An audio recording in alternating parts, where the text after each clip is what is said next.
में मौजूद हैं डॉक्टर रितु सिंह मीडिया को बाइट दे रही हैं। हम उनसे बातचीत करने का प्रयास करेंगे। मैं कह रही है भाजी उत्थे कैन मेरे सवालों का जवाब दे दो ना। मैं बहुत छोटी हाँ।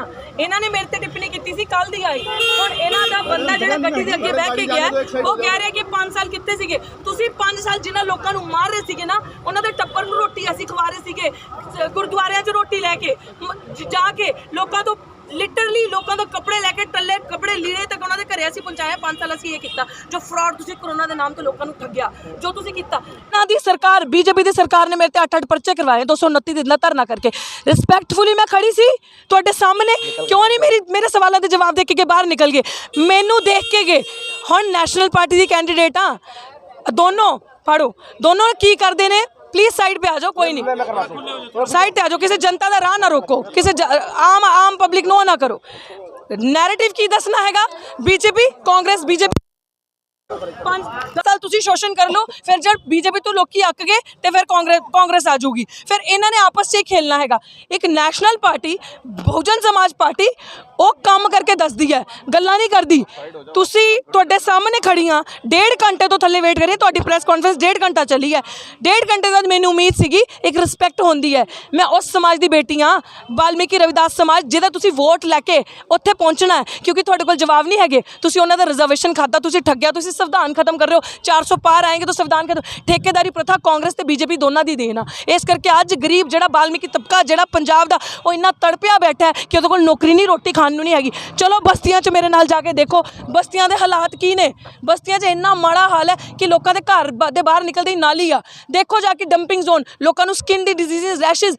चंडीगढ़ की जनता को सरकारी नौकरी नहीं हैगी बच्चे बेचारे बाहर पढ़न जाते बाहर नौकरियां करन जाते कौन करूगा सारे काम। ये टंडन जी प्रेजिडेंट सीगे पार्टी के उदों जो किरण खेर सीगी क्यों नहीं काम किए। तुसी जे काम करो ना सच बोलन वालों नूं सोचण दी लोड़ नहीं पैंदी। सच बोलन वाला इदां मीडिया फेस करता है। उतों अज तिवारी साहब भज गए अज इतों टंडन साहब भज गए क्योंकि इन्हां दे कोल ये जिहड़ी जिन्हों कहंदे ना कल दी आई कल दी आई कल सवारूगी लोगों का। एक कल दी आई चंडीगढ़ की जनता नूं हर एक बच्चे नूं सरकारी नौकरी दिवाऊगी ठेकेदारी प्रथा खत्म करूगी। एक कल दी आई ऑटो ड्राइवर टैक्सी ड्राइवर नूं जद हड़ताल ते गए भुख हड़ताल ते जाके जूस पियाए जूस नहीं पियाना उन्होंने दा मुहैया जो सरकार ने जिन्ना पर किलोमीटर आवर के हिसाब नाल पैसा उन्होंने देना हैगा। इत्थे काम होंदे आ खाली ड्रामा करने की लोड़ नहीं। स्ट्रीट वेंडर्स बेचारे परेशान उन्होंने खुडे लैन वाड़ देंदे हो उन्होंने ऐसे रिस्पैक्टेबल जोन दो जिथे वो बह के काम कर सकन। चंडीगढ़ च काम नहीं होया सर। हुण गठबंधन सोचण की गल बार बार मीडिया के सामने कह रही हूँ वो गठबंधन है कि ठगबंधन है। पंजाब च तुसीं एक दूजे नूं गालां कढ़ रहे हो एक दूजे के खिलाफ लड़ रहे हो। चंडीगढ़ च दिल्ली च तुसीं हत्थ मिला ले एक दूजे लिए वोटां मंग रहे हो एक दूजे के नाल गड्डी ते खड़े हो कि इदां दा कर रहे हो। ये जनता नूं ठगना नहीं होया तो की होया। चंडीगढ़ की पढ़ी लिखी सूझवान जनता के सामने अज प्रत्यक्ष नूं प्रमाण की जरूरत नहीं होंदी तुहाडे सामने आ गया BSP की कैंडीडेट जिन्हों सारे इग्नोर पार्टीज करते आए हो।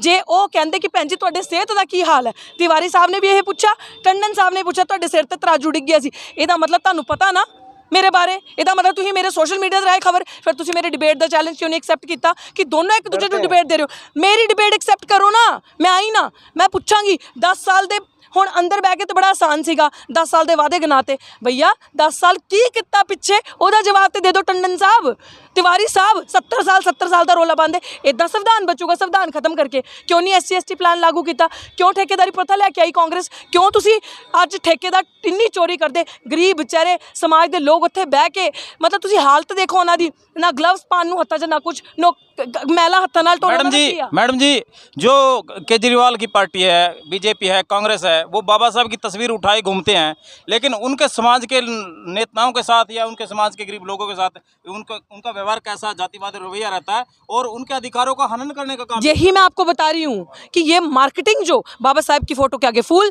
33% प्लस शेड्यूल कास्ट पॉपुलेशन है पंजाब में सबसे हाईएस्ट इन इंडिया वहाँ जाके दफ्तरों में बाबा साहब की फोटो लगा दो ताकि लोगों को बरगलाओ और दिखाओ हम इनके बड़े हितैषी हैं। इन ठगों से होशियार रहना है जनता को इन ठगों को नहीं चुनना। अगर आपको हम लोग काम करने वालों में से हैं डॉक्टर रितु ने क्या संघर्ष किया डॉक्टर रितु पे FIR करवाने वाले 8 आपने देखा होगा अखबार ने छापा। एक के पास टंडन के पास इतने करोड़ों की संपत्ति तिवारी जी के पास इतने करोड़ों की संपत्ति और डॉक्टर रितु के पास मात्र कुछ लाख की संपत्ति और उसके नीचे लिखा है नो कोई केस नहीं और 8 केस, क्योंकि डॉक्टर रितु ने दलाली नहीं करी, डॉक्टर रितु गरीब जनता के लिए लड़ी, डॉक्टर रितु ठेकेदारी प्रथा के अगेंस्ट लड़ी, नई शिक्षा नीति के विरुद्ध में लड़ी, डॉक्टर रितु शिक्षा जब फीस हाइक हुआ उसके अगेंस्ट लड़ी, SC/ST सब प्लान SC/ST एक्ट को जब इन्होंने खत्म करने की कोशिश करी उस गरीब जनता के लिए, डॉक्टर रितु ने 2 अप्रैल 2018 को वो चीज़ें बचाई। ये लोग मारते हैं हमें, हमारी जनता को बरगला के हमारे बीच में समाज के अंदर फूट डालते हैं जी। ये रविदास जी आपका सब कुछ खा के वाल्मीकि समाज जाएगा, हम एक हैं दोनों, मैं तो दोनों खून से हूँ, दोनों अपने हैं, दोनों हमारे प्यारे हैं भाई, मैं दोनों को एक जैसा देखती हूँ। अब क्योंकि इनको सिर्फ ये गरीब दलित जनता को सिर्फ वोट बैंक की तरीके से देखते हैं, अब ये गंदी राजनीति नहीं चलेगी। चंडीगढ़ की जनता को समझना है कि सिर्फ उसको चुन के लाना है जो धरातल पे जमीन के लिए, उनके लिए, उनके रोजगार के लिए, शिक्षा के लिए, उनके घरों के अधिकार के लिए काम करेगा। मैडम शिक्षा की बात आई थी, प्रधानमंत्री एक देश एक चुनाव की बात करते हैं, लेकिन एक देश एक शिक्षा की बात क्यों नहीं करते? देखिए वही तो बात है, अगर एक देश एक शिक्षा की बात करें तो जो डिवीजन है वो खत्म हो जाएगा ना, तो फिर जाति जो है, जो लेयर जिसको वो मेंटेन करके रखना चाहते हैं वो खत्म हो जाएगी। इसीलिए ये साजिश है कि उसको बनाए रखो, आप वो गंदी नीतियां बनाए रखो और आप लोगों के बीच में जहर घोलो और एक को दूसरे से लड़ाओ और राज अपना कायम रखो। अंग्रेज करते थे डिवाइड एंड रूल, ये डिवाइड एंड रूल के साथ साथ डाइवर्ट एंड रूल कर रहे हैं कि इतना आपको मजबूर कर दो कि आपको सोचने की क्षमता ही खत्म हो जाए। इस वक्त डॉक्टर रितु ਪਹਿਲਾਂ ਤੁਸੀਂ ਗਏ ਕਾਂਗਰਸ ਦੀ ਪ੍ਰੈਸ ਕਾਨਫਰੰਸ ਦੌਰਾਨ ਤੇ ਉਸ ਦੌਰਾਨ ਤੁਸੀਂ ਉੱਥੇ ਆਪਣੀ ਗੱਲ ਰੱਖਣ ਦੀ ਕੋਸ਼ਿਸ਼ ਕੀਤੀ ਹੈ, ਤੁਸੀਂ ਆਪਣੀ ਗੱਲਾਂ ਰੱਖੀਆਂ ਨੇ। ਹੁਣ ਬੀਜੇਪੀ ਦੀ ਪ੍ਰੈਸ ਕਾਨਫਰੰਸ ਸੀਗੀ, ਇੱਥੇ ਤੁਸੀਂ ਆਪਣੀ ਗੱਲ ਰੱਖਣ ਦੀ ਕੋਸ਼ਿਸ਼ ਕੀਤੀ ਹੈ, ਉੱਥੇ ਤੁਹਾਨੂੰ ਮਨੀਸ਼ ਤਿਵਾੜੀ ਮਿਲ ਗਏ ਸੀਗੇ, ਇੱਥੇ ਸੰਜੇ ਟੰਡਨ ਮਿਲ ਗਏ। Let me put it across, ਉੱਥੇ ਉਹਨਾਂ ਦੀ ਜਦ ਪ੍ਰੈਸ ਕਾਨਫਰੰਸ ਖਤਮ ਹੋਈ, I waited patiently that he should come down the stairs and then dais जो थल्ले आके गल करन। इत्थे भी पिछले एक मिनट रुक, इत्थे भी पिछले 1.5 घंटे तो मैं वेट कर रही हाँ बाहर। I was waiting very patiently कि वो आणगे मेरे सवालों का जवाब देणगे, क्योंकि जे वो ये पुछ सकते ने कि डॉक्टर रितु उन्होंने एक बंदा जो अगे बह के गया टंडन जी की कुर्सी के अगे बैठा सीगा, उन्होंने मैंने पूछा कि तुहाडे हाल किद्दां है,